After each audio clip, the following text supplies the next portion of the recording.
Тийм би бол өөрийнхөө хүссэн мэргэжлээ сонгож чадсан.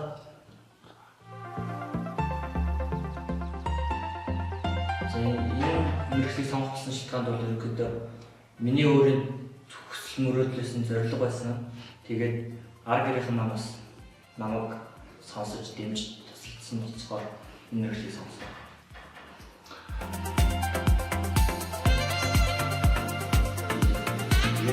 Бас манай хамаатанд нэг юмч байдаг. Тэр юмч ах манаас зөвлөгөө тусалсан байна.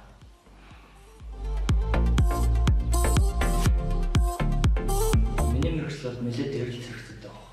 Яг бол одоо амтан чихэр илүү их эрэлт хэрэгцээнд орж байгаа учраас хүүхдүүдийн шүд бас тэр хэмжээгээр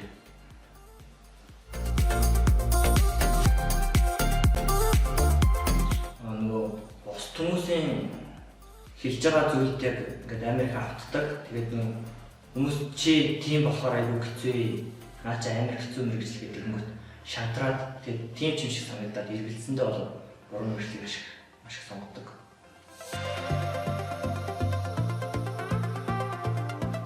Мэргэжлээ буруу сонгосон хүн бол ажлын байран дээр гараад ажиллах чадамж нь маш ихээр буурдаг. Тэгээд хүсэл ямар ч өөрт нь ямар ч хүсэл байхгүй болохоор ахиц ерөөсөө гардаггүй.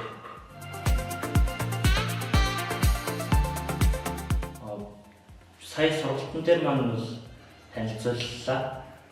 Тэгээд өмнө нь би ерөөсөө мэддэггүй байсан. Мэргэжлээ төрөлд сонгоод тэгээд мэргэжлийн чиглэл аль сургууль илүү үр дүнтэй байна гэдгийг сонгоо.